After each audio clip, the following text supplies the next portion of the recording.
Hey everyone, and welcome back. Today we are visiting my little garden. Hi, that's my shadow right there. And I thought I'd bring you to my little back garden first that's beautifully in bloom with all of these fall flowers, my mums, and this dahlia, who was kind of a happy late in summer, autumn kind of bloom. So this is my pretty garden.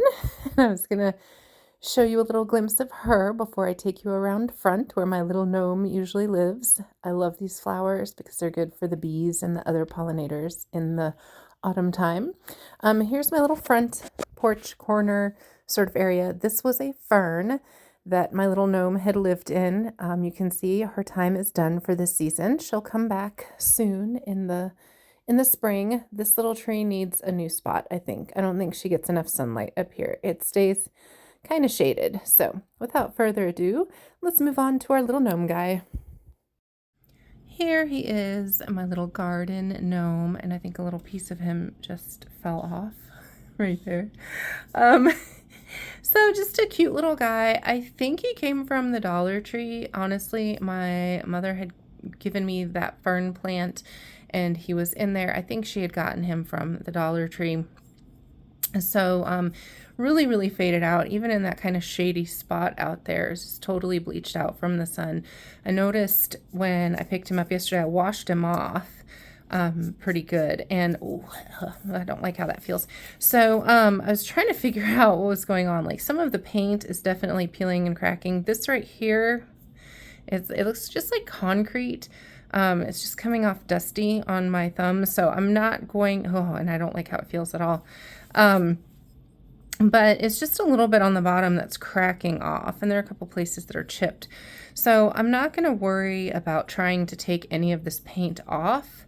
And I thought about maybe trying to fill this in with something, but I'm not going to worry about that either, honestly, because I think once I get my gesso on here and a varnish, all the paint and the varnish, etc., that it should be fine. We'll see how it goes. My only concern is that maybe a layer of paint over this will crack, but I'm going to go over it with gesso, and I'm just going to use the gesso that I use for canvases and other projects, just this Liquitex acrylic medium gesso, white gesso. So yeah, see all these little details. These are things I started looking at more today for the first time ever, like where, you know, these are not, oh, something else just cracked off again. These are not like lovingly hand painted, right? So it's fine. I enjoyed him in my little plant pot, but we're gonna give him a new look. We're gonna kind of do like a little before and after makeover situation. So yeah, let's just play around. Oh, sorry, buddy. Thunk thunk. Let's just play around, see what I can do with this, and see how it turns out. I'm kind of excited.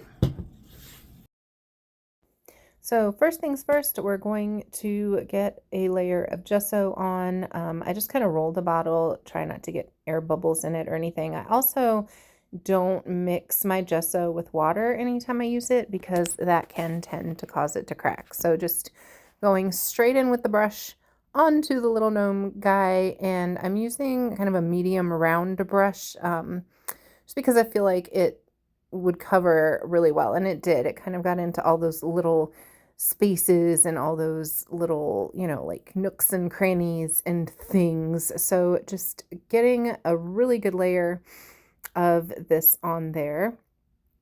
If the brush does tend to build up too much, you can always rinse it off a little bit. If you get too much of the gesso on there, rinse it off, but then dry it really well in between. That's my suggestion on this part. And I was kind of curious to see if one coat of this would be enough, or if I would need to do 2 coats, but you can kind of see on the back, I think it flipped a little quickly, but it does stay, some of the colors are kind of dark and it's a little transparent, which I don't think would be too much of a problem because we're going over it with acrylic paint. But if you just really want that really even canvas to look at without distractions, I think it's helpful to make sure it's completely covered. And one thing I didn't take into account was that I was going to have to let the gesso dry in between, but we'll get to that in a brief moment. So here's my little paint cloth. You can see it's been through things. So I thought I would just put him on here and get as much of the first coat on that I could and then let him dry. And then I also realized that I had a bunch of gesso left over and I wasn't sure if I'd be able to get it back in the container or if I would just do a second coat. So I ended up just doing a little more, adding those coats to it, being a little impatient here at this point. At one point I was doing this before the first layer was completely dry and it will get kind of goopy, so don't do that. Don't do that. So here's my moment of like, what am I doing with all this gesso?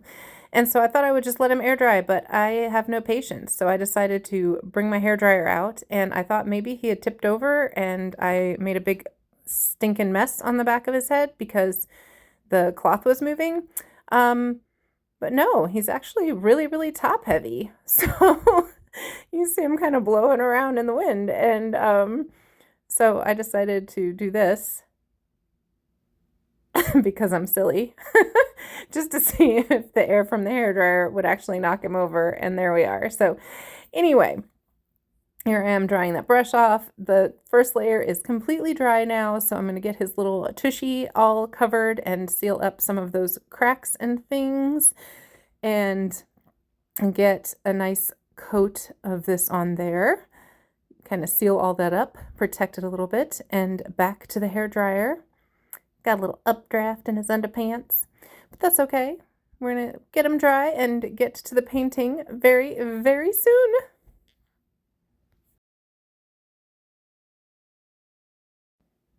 So I did decide to add an extra coat over it because I still had some product left and there were some splotchy places. Gesso will tend to kind of shrink a little bit too, depending on the brand that you're using or whatever, but you can see where some of those colors are still peeking through, and I figured since I had already poured it out and I was not going to be very successful in trying to put any of it back in the container, I just decided to go ahead and give him a nice solid coat. So now to the fun part, the painting. So I wasn't sure where I wanted to go with this little guy. I decided I wanted to make his hat yellow because I knew that I wanted to do some cute little designs, some mushrooms and things. So I thought yellow would be a good palette to do that with. I pulled out all of my small brushes, which I only end up using, I think, 3 of them, but better to be prepared than not. And I'm using my Golden brand acrylics simply because that is what I have at home. And then I have this little color shifting crafty paint that I found in my drawer by Folk Art. And I thought, this might be really fun. Maybe I could add a couple of details because I haven't been able to use it yet. My child nabbed it and used some of it for a project, but I have not used it yet. Unfortunately, I ended up not using it, but let's get to it, shall we? So here we are, that first coat of yellow paint. And I'm already doubtful that I like this color. It is giving a little bit too much primary color vibes, even though I added some white into it. That's one thing that you can do with colors that tend to be kind of translucent, like yellow. If you add a little bit of that white paint, it will give it a little more opaqueness to begin with. But I pretty quickly realized that this was too yellow, but I committed and finished him up first. So then I went in and added, decided I was going to lighten it. I wanted it to be a little bit more muted so that it would just be kind of a softer yellow. So you see I used just a tiny, tiny little bit of that yellow paint that was already mixed with white into that spot of white paint. So it does not take much. That is, you're probably going to hear, I'm probably going to repeat myself a bunch when I say this, but less is more when you're mixing paint. Start with little tiny amounts. So now I'm adding just that tiniest dot of red to the yellow, just a tiny little bit more because I want to, so you see just little dabs, because I've decided I'm going to end up going with kind of a warm color palette. So I like the yellow and I'm just going to create kind of these orangey tones throughout his clothing. Just funny because initially I thought I might make him more green.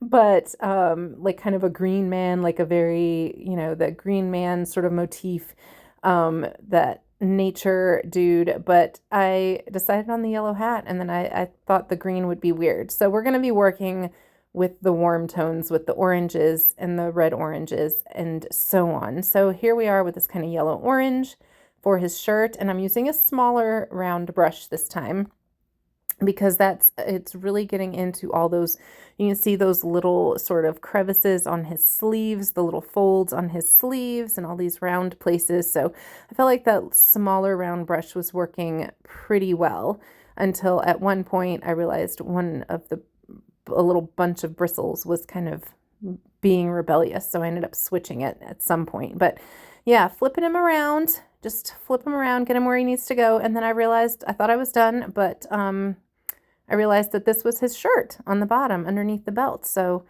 adding a little bit there. So making sure we get his entire shirt. So no confusion. And getting him nice and colorful. All those little details. And I realized too, like I was trying to be really cautious and I knew I was going to have to go back in and edit some things. Eventually paint's going to touch other paint. It's all good. So now I want his breeches, his little pants, to be kind of more on the red-orange side. Like I wanted them to be a little more red. I didn't want him to just be kind of an ombre of a yellow. So took some of the yellow-orange that I already had, added just a little bit of red to it. You can see how that makes a difference. This I found was a little too muted. So I just kept adding red until I got a red that I thought I would like. But I didn't want it again to be red and end up going into those primary colors, right? Just kind of not what I was going for. So taking a quick peek, still not red enough, and just tiny, tiny little dabs and a little more and a little more and a little more. And then I think I got a little nervous about whether I was going to add too much red. So I just rolled with it. Still wasn't sure, but I kind of rolled with it and started painting anyway. It is okay to do that. So as soon as I got it on there, I realized it's too peachy looking. So now I'm doing this very refined technique of giving up the mixing and just dabbing my brush into the red paint and adding it where I want to add it. There's no shame in that. Like, just do that sometimes. I actually tend to work that way a lot when I paint. You know, it's not the most recommended thing if you're going for super accuracy, but he's just a crafty little gnome. We're just adding a little color to his tush. It'll be okay. You know, I'm not recreating anything specific. So just going in there, adding a little bit of red and realizing that I can't set him down because his bottom's wet. So putting him on his face for a minute, and now we're going to mix brown. So this is where you have to trust the process. So if you're mixing a neutral color, which brown is, you're mixing complementary colors. So we've got the orange, and I added a bit of blue, just cobalt blue. And you can see it's looking a little green. The opposite of green is red. And so now I'm adding just a little bit more red to get rid of that greenish and really get to more of a neutral. And so now we have this brown, but I did want it to lean a little more toward a reddish brown since we're going with these warm colors and we're just adding reds. And this is going to be for his little belt and for his boots. So going in with a smaller brush again, this is a flat brush for the flat surface. So it just makes it simple. Use the tools that will make your life easier. That is what I believe in. Keeping it simple, keeping it easier. And even though I do believe that, often I make things harder for myself. So go figure. I don't know. Sometimes I think I just forget. So now the little belt in the front is trickier. So I'm going in with like a little round brush for this part because it's hard to even see, I think, too much. But you see where it kind of curves into those little angles on the edges. And I'm just covering the whole thing for now. And I'll go back in and with a little bit of a darker brown, get his little belt buckle a little bit darker to give it a little more definition. So I was not sure exactly where the boots started and the pants stopped and vice versa here. So once I got the paint on there, it became a little easier to see. As far as the bottom goes, I don't think it's that big of a deal because, you know, he's going to be sitting. So I don't think anybody's going to like worry too much about it. And right there, I realized I forgot to paint part of his pants. So that's why I pointed to that. But anyway, we're going to finish the boots first and get this lovely reddish brown all over his little boots. Completely cover them, and then go from there.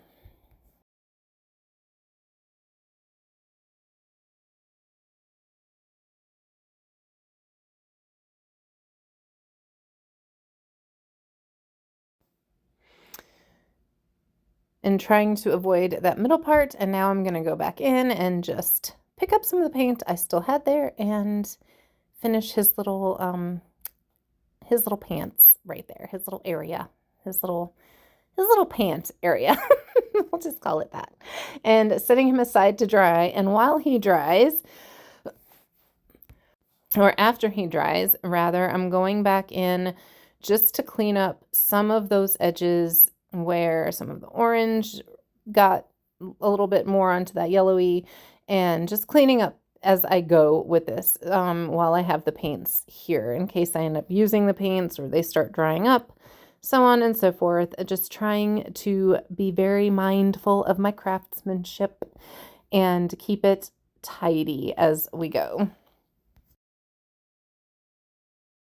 So now to create a bit of a darker brown, I'm actually going in with this Hooker's green, which is kind of a dark green that has, I feel like it has quite a bit of a bluish tint to it. But rather than just adding black, I feel like adding, you know, the dark green to darken it up, and then adding a little more red to make sure we get that neutral kind of darker color, just gives it the paint a little more depth. So that's just an option instead of just going in with like a black paint, which can sometimes overwhelm very quickly, and then you don't really have a color left. You just end up with like black, or it gets a little muddy.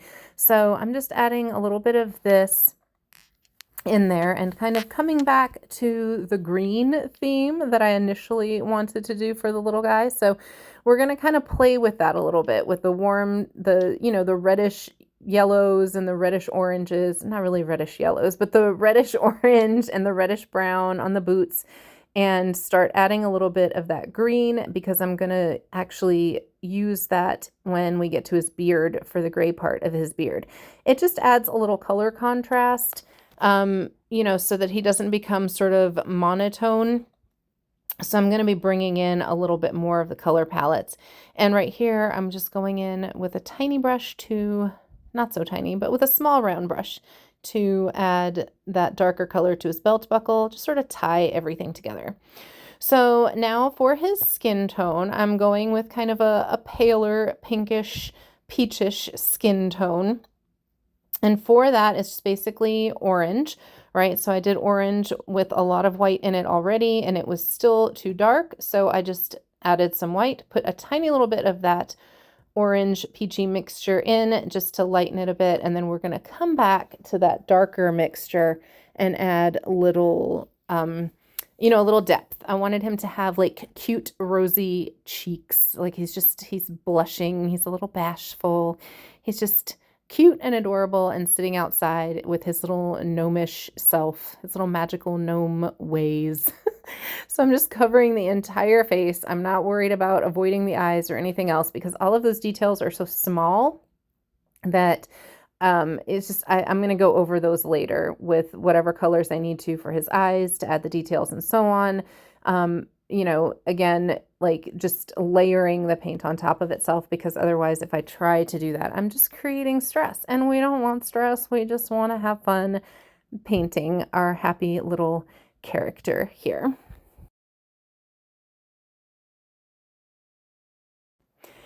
And I'm using a small flat brush for this because it's easy to kind of push the brush up onto those edges, so that I'm not necessarily worrying about whether I'm running into the previously painted places. It just kind of gives that easier edge to work with. So just a thought on that.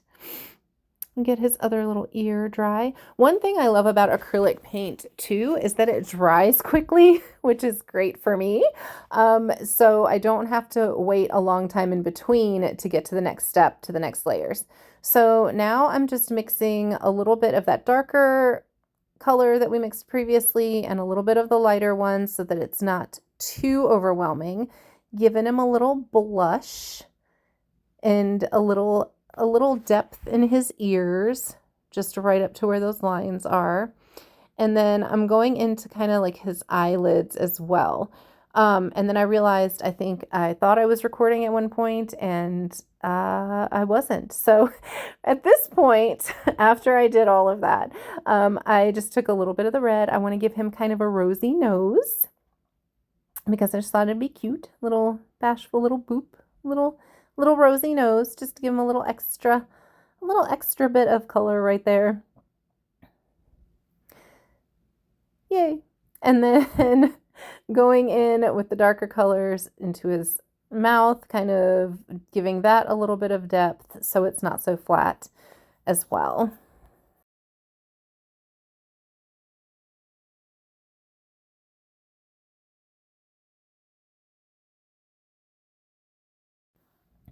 And as it dried, I realized it wasn't quite dark enough, and so I am just going back in and adding an extra layer to a couple places.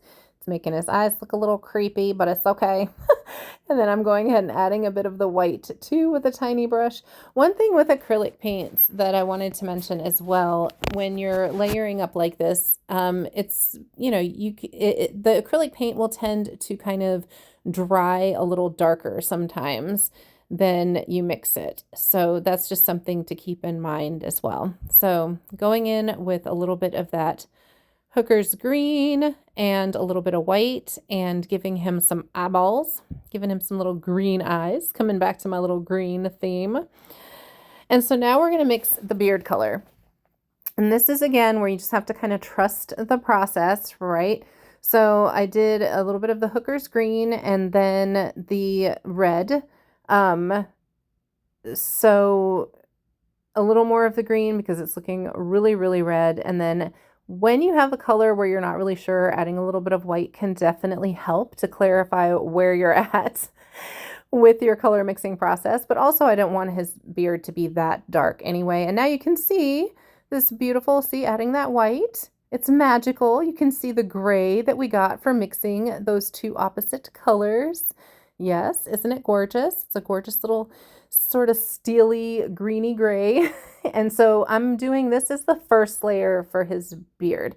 It has all these nice grooves in it. So my hope was to get this first layer on and then go over it with a lighter gray to give it some depth, avoiding some of those grooves and so on.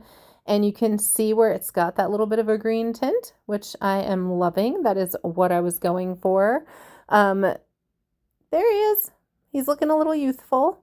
He's looking a little youthful with that. So we're going to add a little bit of a lighter gray. And all I did was just white and added the color we had already mixed. And then I realized, oh my, something's missing. He's looking good, but he has no eyebrows. So we're going to add some eyebrows. There we go. Now he's looking a little more finished, like a little more complete, right? So now I'm going in and I'm adding the lighter gray to some places. This was a little chunky, so decided to try to wipe it off a little bit because it looks like he's got a milk mustache all of a sudden.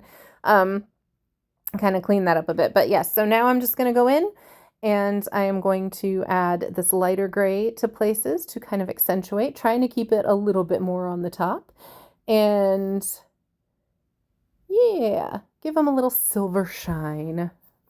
Give him a little bit of wisdom.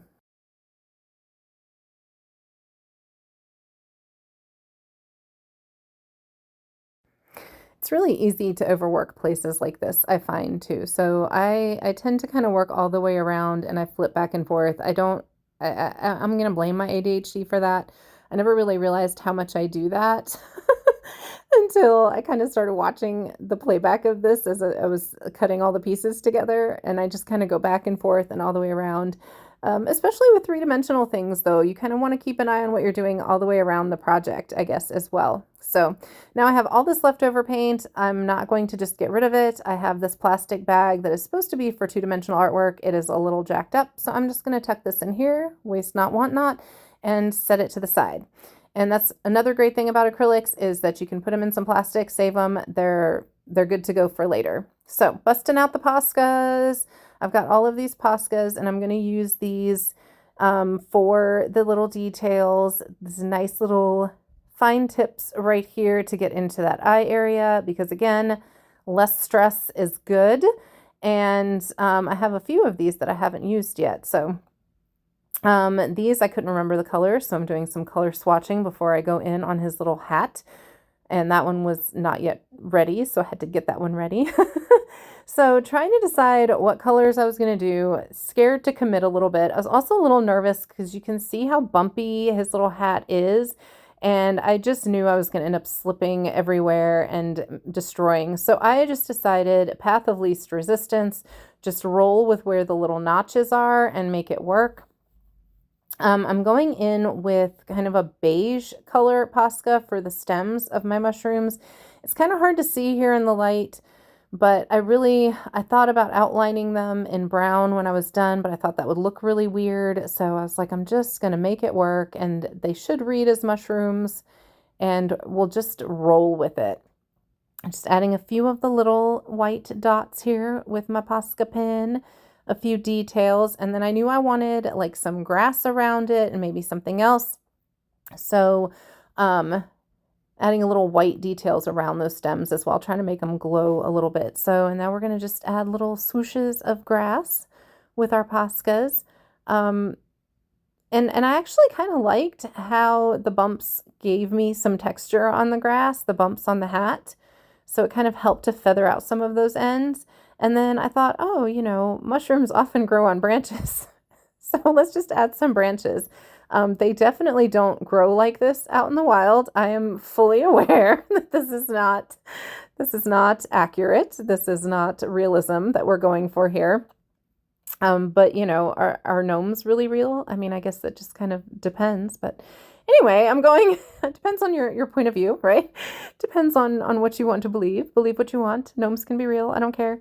But I wasn't really sure like how much I wanted to do, and I was undecided, so I decided to work on a couple other places first, going in with this dark yellow Posca, adding a few patches on his back, on his elbows, going into some of those grooves on the arm just to give a little more depth, add a little more depth. And then I decided, okay, let's go for a couple more mushrooms at the front. This is definitely one of those places where I could have gone bananas on his hat because I tend to get very, very detailed and I can get very carried away. And I didn't want to just cover his entire little hat with stuff. Like I thought about adding flowers and butterflies. It was just too many ideas. So this was one of those moments definitely where I was like, less is more, Sandra. Let's just focus on one idea because it's very easy to have so many ideas and try to roll with them. And then before you know it, it's too many ideas and it's confusing. And I can always see if I can find another gnome and maybe do a couple more gnomes, maybe some with flowers, maybe some with butterflies, maybe some with starry themes or whatever. So just trying my best to keep it simple, keep it balanced, and make him cute, right? There we go. And I think he's just about done. So I do have this gray Posca, and I decided I was going to go in and just add a tiny little bit more of a highlight because it's just a little bit lighter than the grays that I mixed. And so just around his little temples, his little mustache, his little eyebrows, and just give him a little bit more shimmer, a little bit more depth, a little more gnomey wisdom in his grays, a little more regalness, right? All those good things. And I thought about going into the belt with the brown Posca, but I was scared that it was going to bump into something. And then I realized I have a smaller Posca that I can use to clean up some of those edges. And then I decided it wasn't worth it because the more I worked on that, the worse it was going to get. And I was going to have to repaint the yellows. So sometimes you just got to leave it alone, right? So here he is in his almost final stage, taking a glance at him. And as I was looking, I was so pleased and so excited. And then, of course, I found several spots that I was like, oh, am I going to be able to ignore that? No, I'm not. So pulling out the paint that I put away earlier and touching up a few places on his mouth where his beard hair took over his little lips, a couple places where the Posca paint touched on the ears, and yes, That's it. Now we're good. So now I'm going to spray it first with the semi-gloss archival finish acrylic because I was nervous about the Posca paint running. So here I am showing you my glaze and forgetting that I had already struggled with opening it. And here we are after the mess is cleaned up. So I did, I sprayed first on the top, just one really short coat of the acrylic. Again, just to make sure none of the Poscas were going to smudge with this varnish. It's the triple thick glaze. I've used it in jewelry videos that I've done. I use it for my jewelry and I like how it works. I don't know if it's waterproof or like if it's weatherproof rather. So I think he's probably just going to end up living inside because I'd hate for him to be outside and for it to get damaged. But that's okay because I found the perfect place for him to live on our shelves. But so when you're using this glaze, I love this glaze. I'm already at this point loving how it looks because you can just see that shine and that depth. It almost makes him look like more like porcelain. It gives it a much more finished look. But this is not a glaze that you want to rub too much. Basically just one coat and done. Like just let it do its thing. And here he is, my finished little happy guy. And I think he's just going to stay here on this shelf. He looks happy. I am happy with him. Is it my finest mushroom work? Probably not, but I think he's cute and I am thrilled. So if you guys enjoyed this video, thanks for hanging out and watching. Like, comment, share. And if you're not already a subscriber, please consider subscribing to my channel for other crafty and creative things. Make sure you hit that little bell and get all those notifications for every time I do some new crafty video. And I will see you guys back very soon. Thanks for hanging out. I hope you enjoyed this little gnome makeover. You guys have a great rest of your day. Bye-bye.